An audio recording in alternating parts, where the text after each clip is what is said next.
تمہارے قدموں تلے جنت ہے، تمہارا کوئی کمال نہیں، اس پر اگر فیضان نظر ہے تو میرے محمد کی رحمت کا ہے۔ یہ میرے آقا کی ممنون ہو جاؤ، ہم مرد بھی ممنون ہوں، ہمارا حق بنتا ہے۔ میں تو کہہ دوں مجھ جیسے شخص کو اگر کرسی ملی ہے اور سارے آپ سن رہے ہیں اور میں بیان کر رہا ہوں، میرا کوئی کمال نہیں، میرے اللہ کا فضل ہے اور میرے محمد کی رحمت کی برکت ہے۔ سبحان اللہ، تمہیں خوش نصیب ہو بیٹیوں، خوش نصیب ہو۔ ارے تم وہی بیٹیاں ہو نا کہ ایک غیر مسلم کی بیٹی گزر رہی ہے، اور غیر مسلم بھی ایسا غیر مسلم نہیں جو ساکت ہو، چپ ہو، صامت ہو،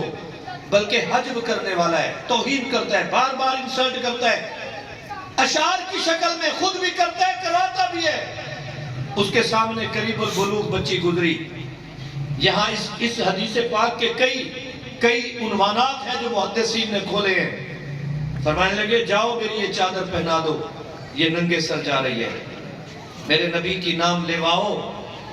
اور پیغمبر کے نام کے پروگرام کر کے خوشی محسوس کرنے والوں، میرے آقا نے دشمن کی بیٹی کا سر بھی ڈھانپا ہے۔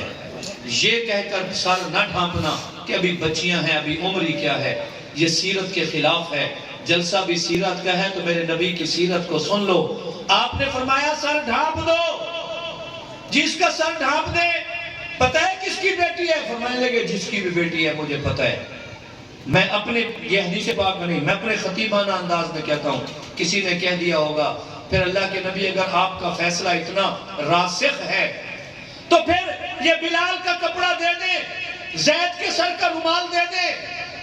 پھر یہ حضرت ابوبکر عمر کے کندھوں کی چادر دے دیں۔ فرمانے لگے نہیں، کسی اور کی چادر سے اگر میں نے آج اس کا سر ڈھانپا تو امت میں رواج پڑ جائے گا، کپڑے اور کے ہوں، سر اپنی بیٹیوں کے ڈھانپے جائیں گے، اس سے ایک دروازہ کھل جائے گا۔ نہیں، میری چادر لے جاؤ۔ جی یہ تو وہ چادر ہے جس پر قرآن یا ایھا المزمل کہتا ہے، جسے قرآن یا ایھا المدثر کہتا ہے، یہ تو تطہیر کی چادر ہے۔ فرمانے لگے یہی چادر لے جاؤ،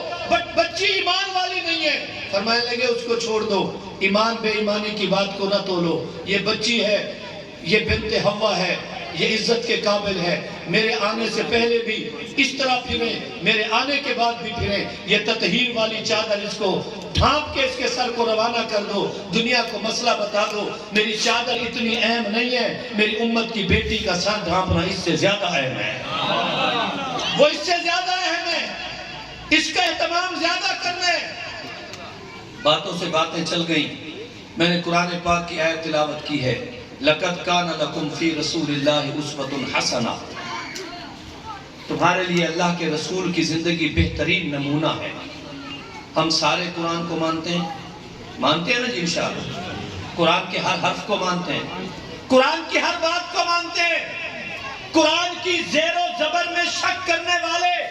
کو ہم دائرہ اسلام سے بعض اوقات باہر بھی نکال دیتے ہیں، بعض اوقات نہیں، یقیناً کہ میاں اگر تو نے یہاں زبر لگائی تھی اور یہ پہلے سے پیش تھی، فائل کو مفعول بنانے کی کوشش کی ہے، تو نے اس کی حیت کو بدلا، معنی تبدیل کرنے کی کوشش کی، لہٰذا تو نہیں، یا تو اسی زبر پہ قائم رہے جو میرے رب نے لگا کے بھیجی ہے، اسی زیر پہ قائم رہے، اسی پیش پہ قائم رہے تو ہماری برادری میں شامل ہے، ورنہ ہماری برادری سے تیرا کوئی تعلق نہیں۔ انہو لیس منا، ارے غیرت آ جائے قرآن کے مسئلے میں تو قرآن کی زیر زبر پہ جوش آئے، غیرت آ جائے تو قرآن کے وقت پہ جوش آئے، غیرت آ جائے تو تعداد سپاروں پہ جوش آ جائے، غیرت آ جائے تو قرآن کی آیات پہ آ جائے، قرآن کی صورتوں پہ آ جائے۔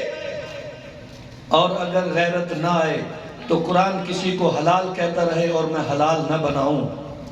قرآن کسی کو حرام کہہ کے روکتا رہے میں حرام نہ سمجھوں، قرآن کسی کے کرنے کا حکم دیتا رہے میں اسے نظر انداز کر دوں، قرآن کہیں سے رک جانے کا حکم دیتا رہے میں اسے بشری تقاضا کہہ کر، حالات حاضرہ کی ضرورت کہہ کے اس کو نظر انداز کر دوں۔ یاد رکھو اگر زیر زبر عربی کا تبدیل ہو جائے، بے شک ہمیں اجمیوں کو معنی سمجھنا ہے، وہ برداشت نہیں ہے، تو یہ بھی یاد رکھو قرآن نے جو عقیدے دیے ان عقیدوں سے جو ٹکرائے وہ بھی برداشت نہیں ہے، قرآن نے جو عمل دیے ان اعمال سے جو ٹکرائے وہ